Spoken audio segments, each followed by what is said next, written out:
And welcome to the ThroBak Guitar Lounge Podcast, episode 44, a special St. Patrick's Day episode. I am wearing my green. You're wearing green. John claims he has no green and couldn't wear any. I do have some Irish heritage.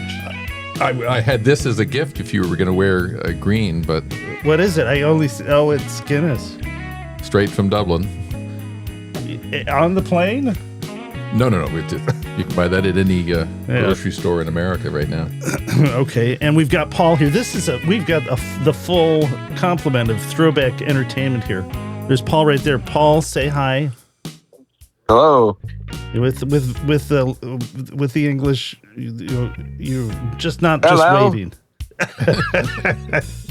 Okay. Now, what is Paul doing? What are you doing? Tell us all what you're doing right now, Paul. You have a screwdriver. I'm assembling a 5254 bridge pickup, P90.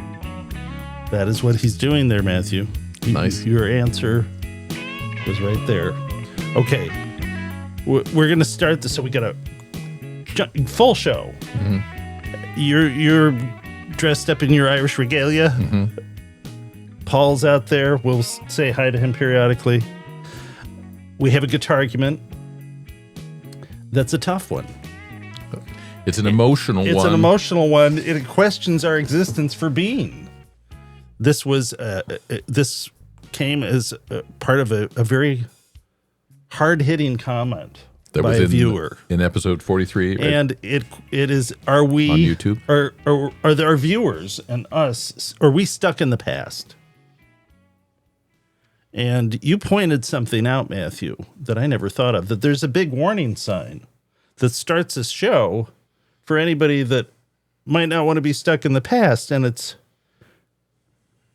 our logo. ThroBak. So, have we made a big mistake? Has the whole premise of ThroBak, is it in question now? We're going to argue. We're going to argue this. Are guitar players of today stuck in the past?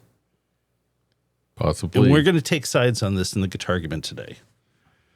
And we'll read, Matthew, you're going to read now this viewer comment that rocked what we thought was a stable existence here. Will this go to our mailbag section or the mailbox section? Yes. Well, let's go right to that. So this comment is from episode 43. And this is a prelude to the big Guitargument of today. We decided, are we stuck in the past? Let's hear it. We're going to use this for the Guitargument. So the comment says, commenting on episode 43, the video for guitarists living in the past. Are today's guitarists looking for this? If you're a guitarist watching this, you will never be a better player thinking that a pickup, a guitar, or an amp will make you a better player. As Joe Walsh said, the right hand is the money hand. Play with feel. Good playing comes from within, not this nonsense. Oh my gosh. That was harsh. Ouch. It almost like curled my hair when I read that. Okay, well, he obviously watched the show, though. Yeah. Felt strong enough about it to comment on it. But I have a question about that comment. He mentions Joe Walsh. I would guess Joe Walsh is a fan. I don't know. But if he stumbles across the podcast, he might be. We're fans of Joe Walsh. Absolutely. Joe Walsh is notoriously anti-digital. He had an album called Analog Band. Analog Band, sure. He is his heyday and what we all enjoy about his guitar playing is iconic tones of the past. Mm-hmm. And he's not a spring chicken. No, I'm wondering how old he is. He must be well into his 70s, I assume. So I would say he is a celebration of the past. Today. He's the embodiment of classic rock. Yeah. He's, now I think when you go to an Eagles show, he's more than half the show, I think. I mean, yeah, he's a big part of their sound and a big part of the stage show, I'm sure. Okay, well, that's a setup for the Guitargument today. Stuck in the past? Question mark. Are we? Well, we'll find out. We'll find out. We'll argue that out. Okay, we're gonna go right to the pickups of the day, Matthew. Of the week, you mean? Or of the week. You're right. This has really rattled me. Unless we're doing this every day now. No. Okay, so fitting of the Stuck in the Past theme, Matthew, these pickups today that we're going to show today Okay. are our 1950 era reproductions of a 1950 broadcaster pickup. It's the birth of what we consider an iconic instrument, you could argue, would be the broadcaster. Absolutely. Wouldn't you? The iconic electric guitar starts with the broadcaster. Yes? Yes, absolutely. So we're going to play that, and we're going to play the ThroBak Broadcaster A3 Classic pickups in a 70th anniversary broadcaster. And I don't believe we played this on the show before. Not sure. Don't think we have. And the pickups also, if you go to our website, they're going to be also referred to as, the sticker on the back is BC-A3 because it's too big to stick on the whole name is too big to stick on the back of the pickup. But I'm going to walk you through real quickly right now the website, because we assume people that watch this have been to the website, but we'll walk you through where to find these pickups on the website before we play them. Do we actually Or should we just play them Do we first? actually sell pickups We as well? we sell pickups. That's what this whole thing is kind Oh. of comes down to. Without the selling the pickups and the pedals and the strings and the parts, what do we have? What We've else got do a we have? podcast. We used to have, we still have T-shirts. But A they're few. running low. I gotta order some. Okay, should we play the guitar first, or should we I think play the guitar. play the guitar? We'll play the guitar. We'll get the guitar. You'll get your bass. I'll get the guitar. We'll play it, and then we will walk you through where these are on the ThroBak website. Be right back. Okay, we're back with pickups of the week, and I'm going to show the amp settings here on our amp cam. People apparently like to know what the settings are, so we'll oblige. We've got a 1979 Deluxe Reverb here, and the treble's on 5.5, the bass is on 6. The reverb is going through the aux box, which is a bit of reverb, and we have the volume on 2, and it's the vibrato channel. Do I have all that right, Matthew? You're taking a look there. That looks correct. Okay, and we're running for the dirty, distorted overdriven tones. We're using a Nobels ODR1. This is the gold edition that has the bass roll-off switch or trim pot. The ODR1X also same thing really. If you don't use the overdrive mode or the higher distortion mode for that, it's really the same pedal, I think. But anyway, these are the levels for that when the pedal is on. Okay, I should talk about the guitar super quick here. Again, 1920 or not 1920, 2020. I am stuck in the past. This is a 2020 70th anniversary broadcaster reissue, ash body. I got 3 of these that are all about the same weight. 7 pounds, 5 ounces, right around there. Right. And this has the Broadcaster A3 Classic pickup in the bridge. It's 9.7. And the Broadcaster A3 Classic neck pickup at 7.1 in the neck. And they sound great. We'll hear them right now. Okay, ready now.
right. That is the ThroBak Nocaster A3 Classic Now, set. were you adjusting? Where was the tone and the volume during The tone and the volume is up full for all those. Or should I do a little bit with the tone, the volume adjusted back? With it dirty, so you get a. I just found when you were playing, like when you were switching the pickups, then you definitely heard some very noticeable differences. Yeah, in tones. the It bridge sounded good. is hotter, quite a bit. But the neck's very clear. It's rolled back a little. Roll back maybe a quarter there. Roll the tone back a quarter. That's full. Roll back. I often do, depending upon what the setting is, with the Telecaster, have the tone rolled back about a quarter. What I usually do is I adjust the knobs so that the screw is pointed at me straight up. Mm. And then if I rotate it counterclockwise, so it's just out of sight, that's it for me. That's about right for the tone. But these are fatter sounding, of all of the ThroBak sets for a Telecaster, these are the fattest sounding bridge pickups. So generally I'm going to have the bridge up full, tone full, but so this is the tone up full.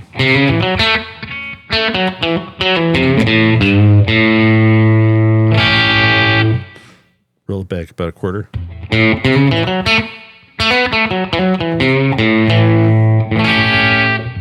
Takes just a little bit of the bite off of it. And if it were any of our other sets, I think I'd probably tend to have the tone roll back a quarter, or actually just about any guitar that's a Telecaster. But these, again, the fattest sounding of the bunch, if somebody, contacts us and says they want a fat sounding Telecaster bridge pickup, this is what I'm going to point them to. These work great with a humbucker in the neck position as well, a PAF.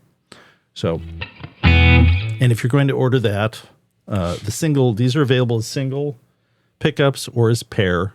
If you're going to order it as a single bridge pickup to match with a PAF, then order the Vintage Phase South Up. I think we just call it Vintage Phase on the website. And speaking of the website, I will just walk you through real quickly how to find these on the website.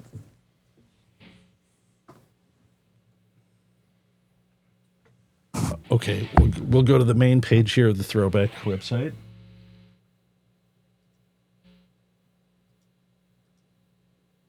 That's the warning sign that we're stuck in the past. You're now entering into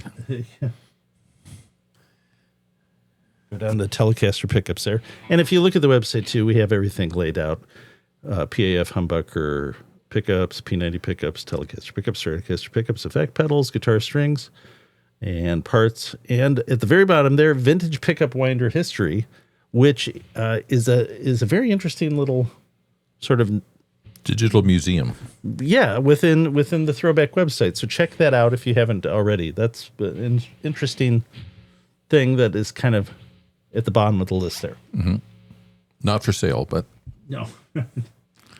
It shows the equipment we use to make the stuff. All right, so here's our Telecaster style pickup page. Right there we have the Broadcaster A3 Classic. And this also, it says featuring Fullerton 15XL Alnico. The Alnico magnets we use for these that we have custom made cost 15 times what the overseas equivalent costs. And when we say equivalent, we just mean an A3 magnet. They're not equivalent to this. Anyway, everything's right there. Specs, I think if you scroll down a bit, got more. I need to put it. Maybe I'll just put this video on there from the podcast. Sure. And you click Shop Now, and it brings you to the page here where you can choose if you want a pair, bridge pickup only, neck pickup only, aged, run aged, a modern phase, vintage phase. I usually recommend people choose vintage. Humbucking middle position for the wiring, And I do tell people if they choose humbucking middle position, that they have to be aware that it's ever so slightly less chimey when it's humbucking in the middle. Just barely perceptively so, but you do notice that with anybody, any company that makes a humbucking middle position pickup. And you can also get a third wire here for the S1, if you have a guitar with an S1 switch for the neck pickup. All right. So that does it for the ThroBak website there. And I guess we should put the guitars away. So is there more we should say about these lovely pickups? The one thing I wanted to ask, one of the switching, maybe it was the middle position. It almost sounded sort of out of phase. No. Maybe just the difference. It's very, very chimey though. Yeah, that's middle right there. Yep.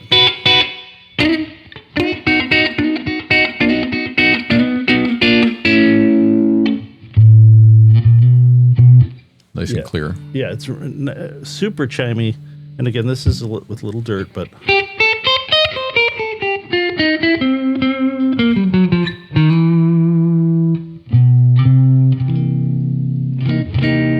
neck, bridge,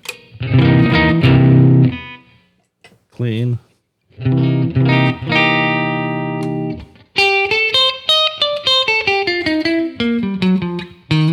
That's the middle. Okay, we'll put these away and we'll come back with what's next on the agenda here. Are we already at? I think it's a Guitargument. The Guitargument. This is going to be a rough one. We'll have to deal with the whole premise of being. All right, we'll be right back. We're back with the Guitargument.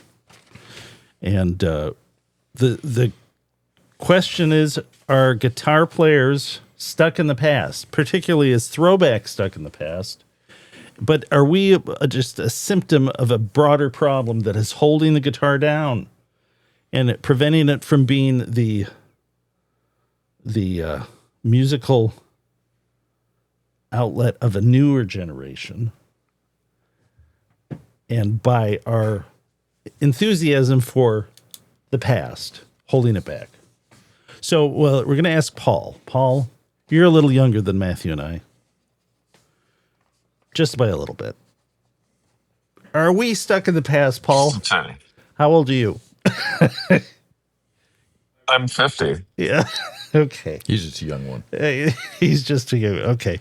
So do you feel that the whole operation here is dragging down the whole guitar community because of our association with the past, or do you think it's a celebration that is a service to the world? Yes. All right. Thank you, that's Paul. kind of the whole point of the company, right? Yeah. I mean, you would think the guy would have known this before he did that comment, but we'll see. We may change the name of the company. What would the name of the company be if we change it? Well, hold on. I had you muted there, Paul. Futurama. Futurama. What was your idea, Paul? New front. Okay. All right. So the question is, do we change to Futurama pickups or do we stick with ThroBak? Okay, Matthew. I am going to take the side. Have you decided you were going to take the side of we're stuck in the past. Our fans are stuck in the past. It's a symptom of the entire guitar community. And I'm going to defend this as this is a celebration. ThroBak's a celebration of the past. In fact, the electric guitar itself, every day, if you have, well, I don't want to give my argument away, but the electric guitar itself, I think, is a celebration of the past, is stuck in the past for a very good reason, and therefore a celebration of the past. Do I start or do you, Matthew? I'll start it. Okay, 5 minutes right now. Go. Okay, so ThroBak and its ilk and the whole guitar industry is a relic stuck in the past. You're reminded of it every single day. They're holding the world back. The world? Because there's all these kids out there. They look at us and they say, "I am not going to be playing that thing." I mean, will your kids pick up a guitar? I can hardly get my kids to pick up a guitar. Yeah, I got two of them to learn some chords. If my dad had my guitar collection, I would have thought that he was the greatest dad in the world. Now, my dad was a great man, did a lot of great things, but he would always say things like, "Turn that down." Okay. Occasionally, he liked. Okay, that's the past, though, Matthew. We don't want to hear about how we're stuck in the past. Okay, and this is bad. Well, because you are holding back another generation of people who would pick up the guitar. Why? Because it makes their fingertips hurt? No, because they look at it and they associate it with aging rockers. No, I saw poor Rick Nielsen in a video from a concert. I saw that too. Big fan, though. And I'm thinking, oh God, I should have seen them a long time ago. He's moving gingerly on stage. I will put it that way. He may be a fan of the show. I don't know. Listen, who doesn't love Watch Rick what you're Nielsen? saying. Okay, but for the sake of this argument, listen, I have to let loose. I was in Wheaton, Illinois through like 7th grade. Grew up there. How far is Rockford? And my brother had not that far. I mean, it's in the. I went to Rockford periodically, yeah. And my brother had Cheap Trick albums. Everybody had a Cheap Trick album. It was you knew it was the regional sort of like favorite. Oh no! Listen, I grew up in Southern Ontario, and Cheap Trick. Okay, get back on the argument. Tell everybody how this. We need to embrace the future. The future is. And celebrating the past somehow ruins the future in the present. Well, it's fan frets. It's 7 strings. It's 8 strings. It's. That's the future. Possibly, it's more strings. The future's more strings. It's innovation. It's more strings and smaller boxes that do more, right? That's the future. It's cramming everything from the past into a little box with a screen and a knob. Well, not necessarily. Or a button. We can still have the guitar. Or just no, the buttons are even gone. You just got a touch screen now. It's barely tactile. Next thing you'll have an implant and it'll just tell it, I want to sound like a Marshall 410. Okay, enough for me. Now tell me why I'm wrong. So the guitar itself, if you own a Gibson or a Fender electric guitar, by its very nature, it's stuck in the past. Name me one design from either manufacturer that is of concern to the guitar player of today that was not designed in the 50s or 60s. Go. Name one. Well, one. I can't remember the name of it. Fender came out with some kind of funky design last 5 or 6 years. You've already forgotten it. Yeah. So modern or something. So modern. If you play the electric guitar by default, you're stuck in the past for good reason, because we celebrate the past with the electric guitar because they got it right off the bat with some of these things. I'll admit that. The 1950 Broadcaster, right off the bat, perfection. Utility, tone, playability. What more would you want? Classic, simple design. The shape is not changed because people want that. It's not because we're stuck in the past. It's because it was done right the first time. The goal of what we make here is, the premise of it is that the most popular of the vintage gear was done right the first time, and it slowly changed over the years to a form that players recognized was better from the beginning. That's why we call it ThroBak. So you don't have, there's collector cars. There's a 57 Chevy. This would be like your iconic 50s classic car. Why are they not making the 57 Chevy today? Because it does. Well, 6,000 pounds. You can make something that's lighter that looked like it, but why don't you? It's because it's a fleeting moment. It's a classic design for nostalgia's sake, but that design is stuck in the past. The electric guitar, Gibson, Fender, and anything derived from those initial shapes, they endure, not because they're stuck in the past, because they are such perfection in design that the player instinctively knows it and must have it. That's different than being stuck in the past. That's a celebration of the past, an acknowledgement that the past created the best of the iconic tones, shapes, and everything that you associate with guitar. Electric guitar. Am I right? Okay, we're going to go to the cool down. Do I have to admit defeat? We're going to go to the cool down right now. And we'll talk about this. I'm pretty convinced I'm correct on this. Sometimes I will play a part that I'm just like faking it because we got to have an argument. But I maintain this holds true. That doesn't mean that there aren't cool new designs. But name one right now. Well, I can name one. Cool new designs. Name one. That you'd want. I gotta have it. Oh well, the one that I do like that is the that St. Vincent design from Musings. I agree. That is a cool new design that is not really derivative of anything. That is unusual. I agree. Okay, name another one. Just about everything's derivative of these first classic designs. So, I mean, they're kind of a mission. Well, what do you call it? They call them offset designs, or they call them, there's kind of a mashup. But they're all sort of derivative of those initial designs that everybody wants. If you're an electric guitar player, there's no way maybe you're saying no to a Les Paul or a Strat, but there's no way that you're not having one of these. If you're really into electric guitar, you're going to have at least one of these: a Telecaster, a Strat, a Les Paul, an ES335. You're going to have one of those. Yeah, and probably multiple. Or an SG. Yeah.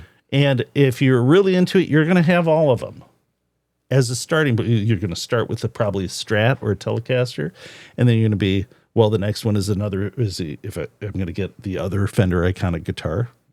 So you'll get a Telecaster. You start with Strat, get a Telecaster. Then you probably get a Les Paul or an SG. Kind of price wise, you're going to get an SG or a Les Paul Special, and then you're going to get a Les Paul, and then you're going to get an ES335. Probably, that's what I did. Mm-hmm. And then you realize, well, then within those, there's the nicer ones, the more sort of like. I think ideally, most people, they strive to get as close to the most iconic example they can find of, let's say, a Les Paul. So they're going to get a historic reissue. And if they're educated about the pickups, they're going to get ThroBak pickups.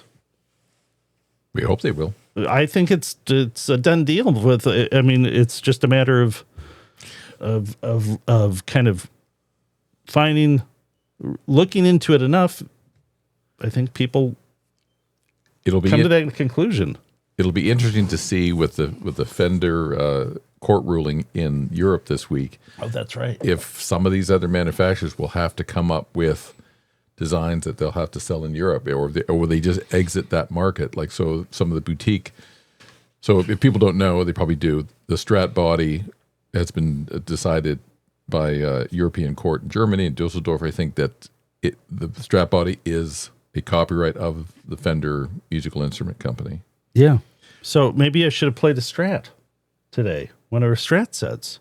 Because really, when you think about it, it really does play into the stuck in the past argument. And so if it's really stuck in the past, kind of implies that the past is not important enough for today for the serious musician to be concerned with. But it's such a big deal that even though this is settled in the U.S. for the Strat body shape, it's now a different. It's been flipped upside down in the EU with the ruling that the Strat body shape is a copyrighted shape, as if it's as basically copyrighted as an artistic creation. Now, the Fender Corporation has a new CEO, and he's been in the job about a month. This is really the first big thing that's going to come across. How is he going to react to that ruling? I assume they fought for this for a long time. I think they're obviously going to enforce it. How long were they working on this? I'm sure this. I don't know exactly when it started, but it must go back years. It just doesn't happen overnight. It takes a long time. The past is important enough that for the companies that created it, it's still a big issue for them. Absolutely, because they know that the guitar design of the past is still the biggest seller of today. But some of these companies, like a PRS or Sewer, then there are some differences in the PRS Silver Sky model compared to the Fender Stratocaster. But is it enough? That'll may have to be decided. It's obviously derivative. Yeah, but it's not a straight copy. But I mean, all of these prove that that it's a celebration of the past. And why? Because on so many levels, both the design of it and the tones associated with it, it's still considered the peak of what electric guitar should sound like. There's no denying that. I especially find that with the Telecaster. I find it really is such a useful instrument. Like the clean tones on a Telecaster are fantastic.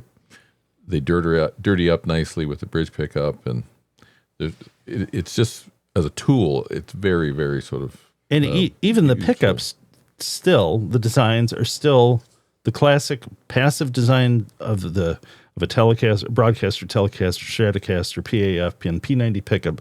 Still considered the standard of tone today. Mm-hmm. And I would say the only one that kind of has worked its way into that would be a lace sensor. Very distinctive. Mm-hmm. And I mean, I do believe that the first versions of those, the gold ones, are actually kind of collectible now because actually I ordered a pickguard with them on it. Did you really? Yeah, they heard a post like yesterday, but I heard a post this weekend, and it was that that their website now is you can only purchase them through the website, the lace sensor pickups. Oh, really? But those earlier ones, I think those are actually more desirable because I think the current production of them, they're kind of epoxied into the assembly, and the initial ones have a metal plate, and they're microphonic in a very nice way, like a vintage pickup. Yeah, I remember you spoke to them at their booth at NAMM a couple of years ago. Okay. Have we covered it in the cool down here? You have Rorschach Riffs. I have a Rorschach Riff. Is there more we should talk about with this? Let's see if we've covered whole thing. Well, I will say to this, the viewer who commented, he's saying, playing is in the field and it comes from within. Is there any chance this guy does not have a Telecaster or Stratocaster Les Paul or an ES335? Oh, sure, he's got one of those. Course. And he has a tube amp. Yeah. I think he's sort of like hitting on us because he thinks that we think this is only, trying to tell people you need this stuff to sound better. You do need to practice. You do need to be able to play and play sort of freely and to play, with emotion and what have you. But if you could, there are some people who are great players and you can give them just, really subpar equipment and they can still sound good. But well, also, would the guitar be as popular as it is today and it was in the past if there wasn't the possibility of collecting too? The gear portion of it is such a huge part of it. When you think about it, it's part of the thing that keeps. If it were just about playing, your enthusiasm would wane a bit over time. Yeah, you're kind of looking for, because these things sound different. A different amp, a different guitar. Yeah, a song can sound totally different. But like a Les Paul, through a Marshall, as we. Well, also think about it in terms of like a certain way. If let's say car racing was you only got to race every year you only got to race one model of car. What's the appeal of that is if you're the driver, does that get a little bit monotonous? So the gear is part of the variety that makes the guitar appealing. Because a good number of people have the desire to collect and to also improve you want to improve. If you're a guitar player, you want to improve your ability as a player, but your ability as a player is tied to the instrument. Mm-hmm. That doesn't mean you can't play great with a lower tier instrument, but there's no disconnecting those two. Well, as I always, say, the more you're around good equipped or better guitars, your ear develops as well. Yes, and I agree.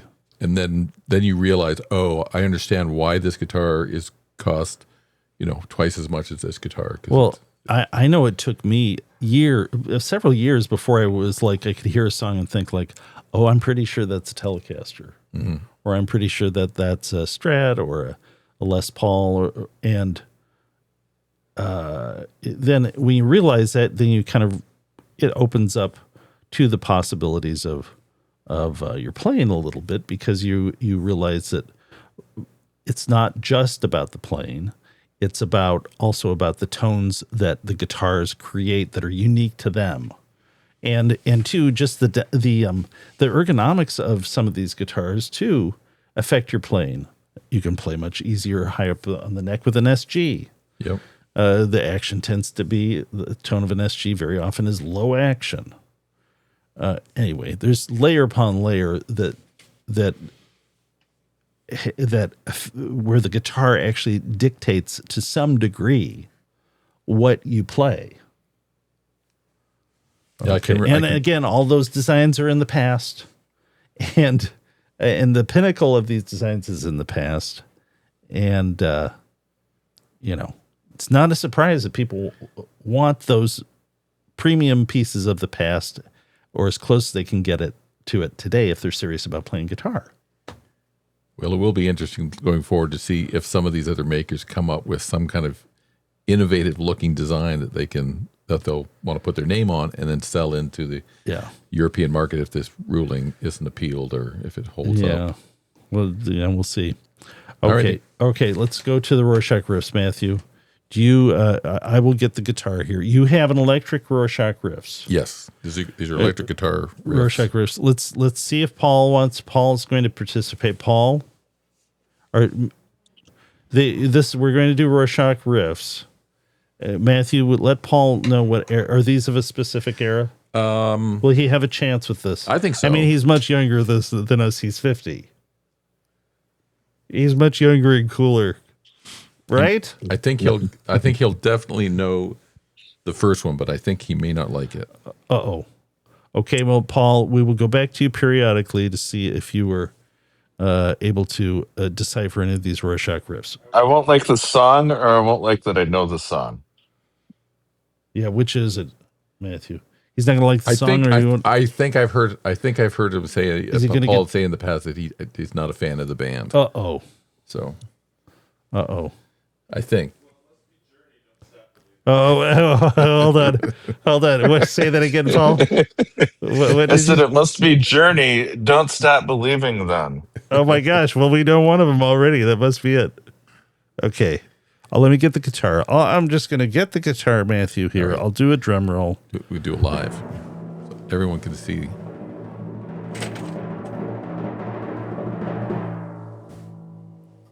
Okay, Matthew, you have there. This is my favorite Mexican-made. It's a nice guitar. Mexican-made. Hold on, I got to get the right camera here. Guitar. There it is. That Fender has ever produced.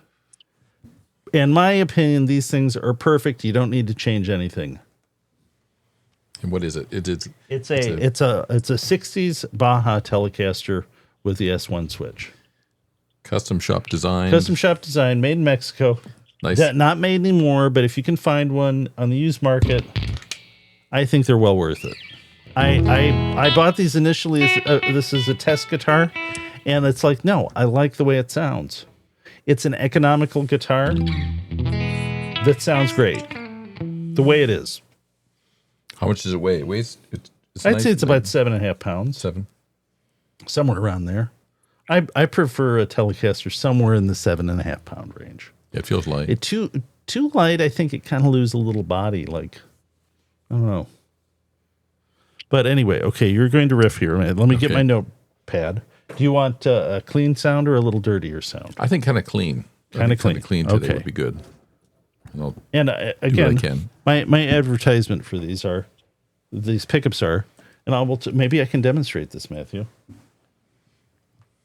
The bridge pickup, these still, and I've got, I think it's probably the case that these are going to be this way. Here. Hear that? Here with a little jerk. The bridge pickup is nicely microphonic. And I think that's important to the tone of these. This is what we do with ThroBak pickups. So very often that is suppressed now with USA made stuff from Fender, but this has still got it that way. And every one of these that I've had have still shown that quality.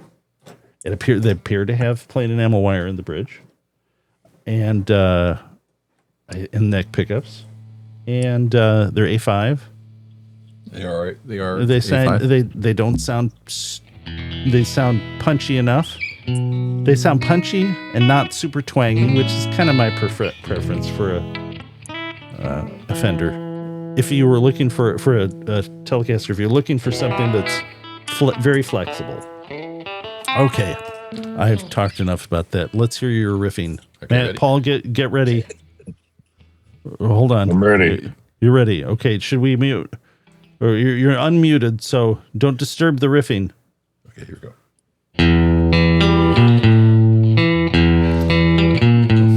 Tough one.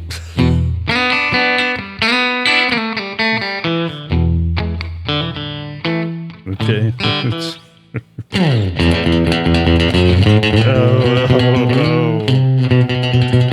I forget the name of it.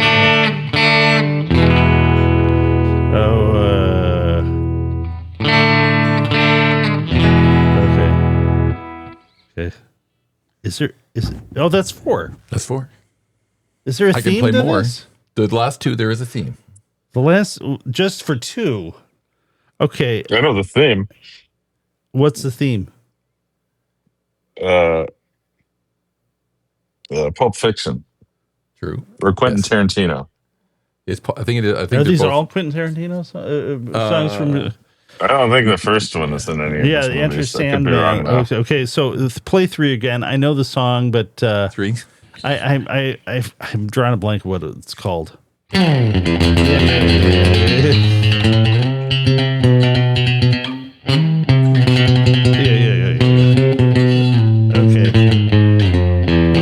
Play them all again for anybody.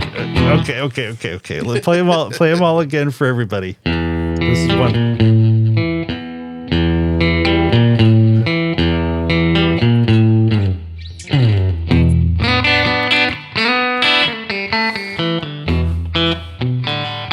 Okay. That's kind of common, but I played more of it, so you got.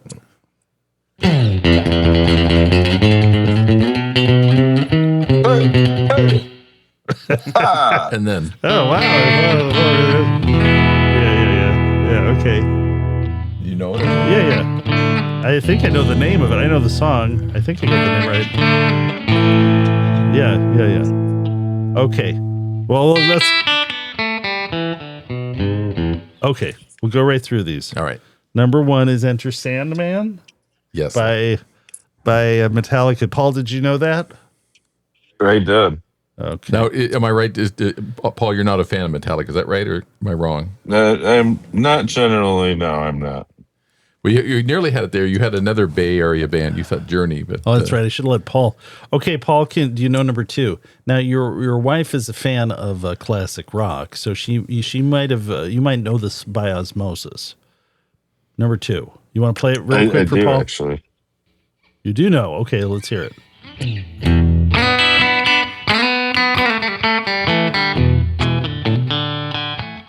Okay.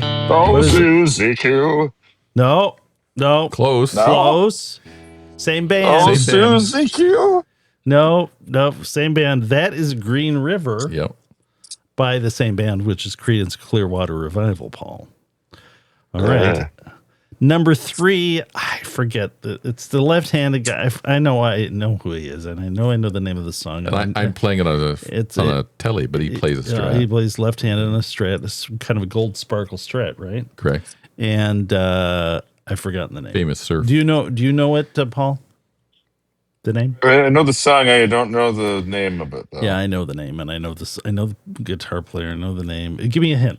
It sounds like you don't know the name. I don't know if it is a name, but it starts with the letter M.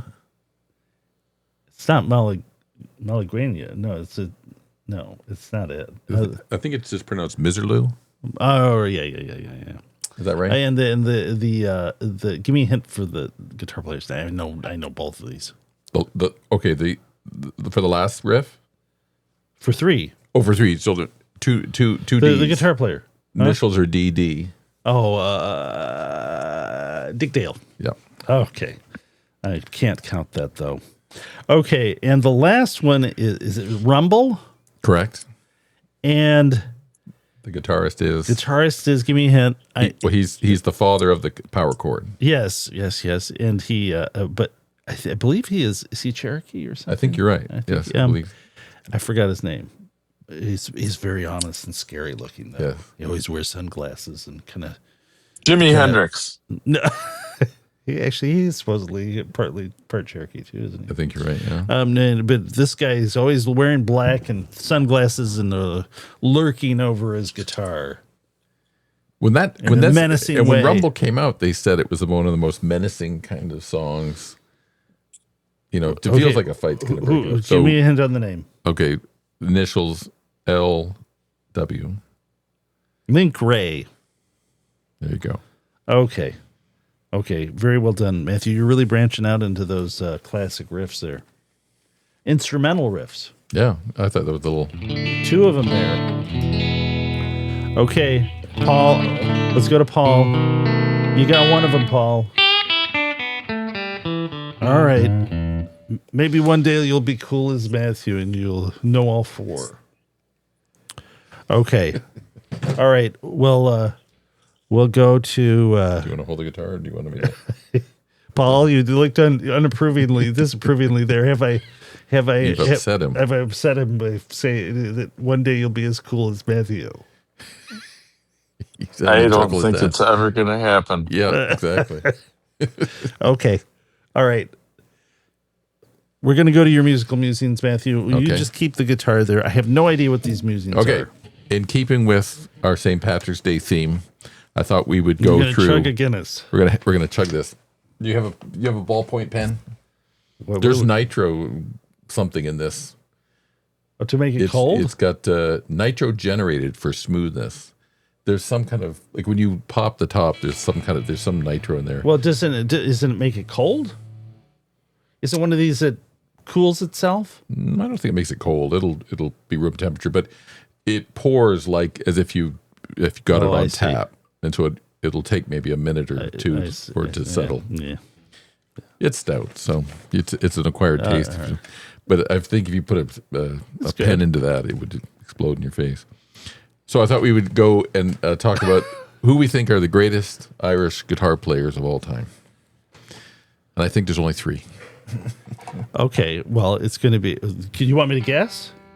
No, you could have your own list. But Well, is Gary Moore, is he Irish? He's Northern Irish, yeah.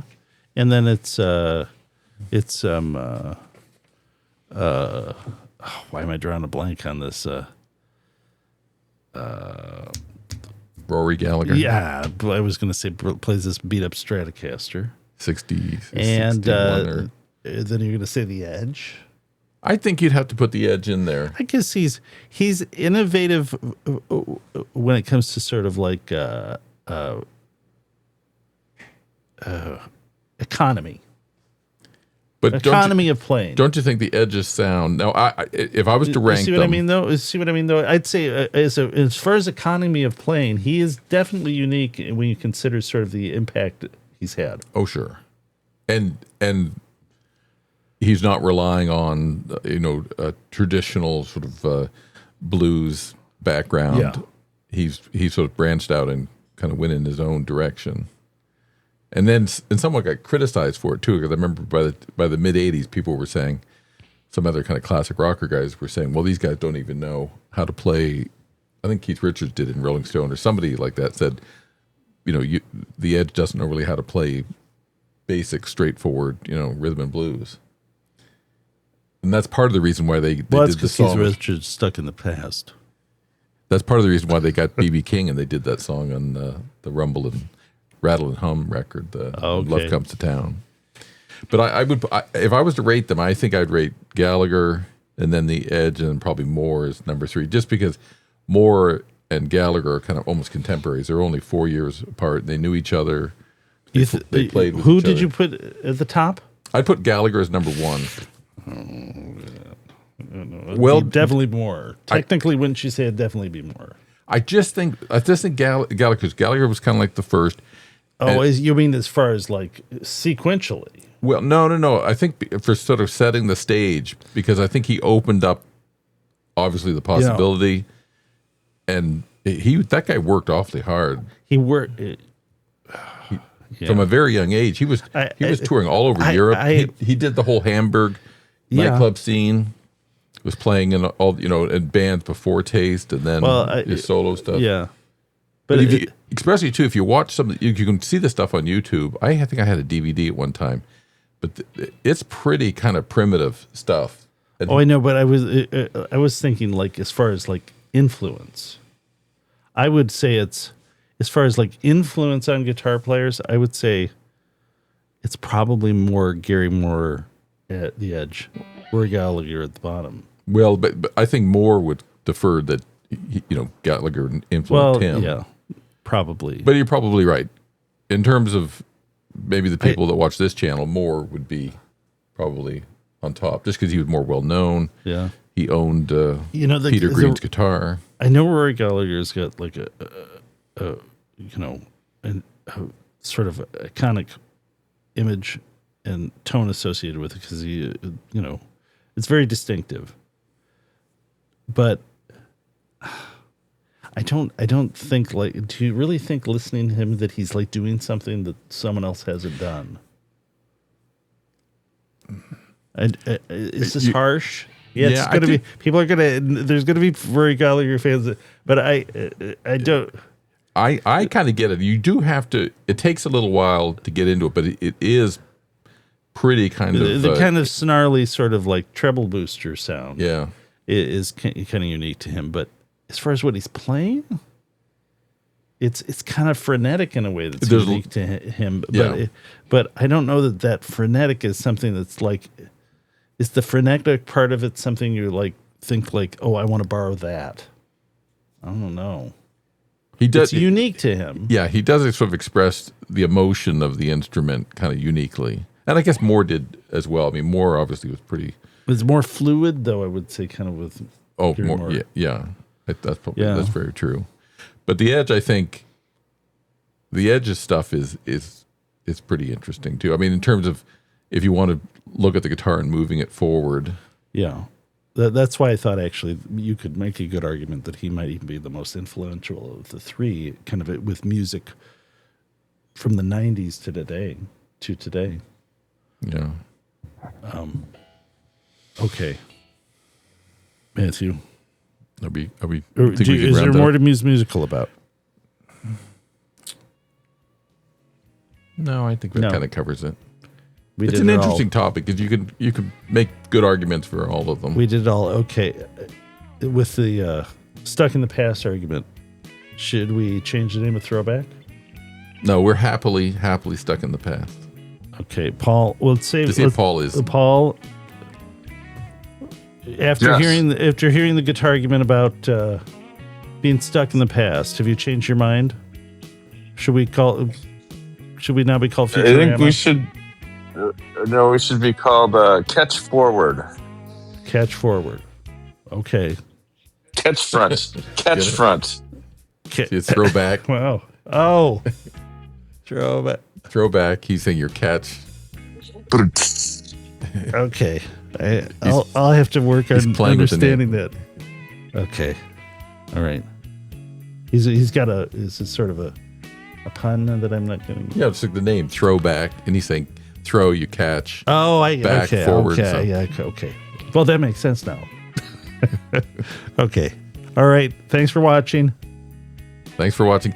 Drink responsibly if you're going out on St. Patrick's Day. Thank you for that, Matthew. We always want to. And don't be dirtying up those guitars. Okay.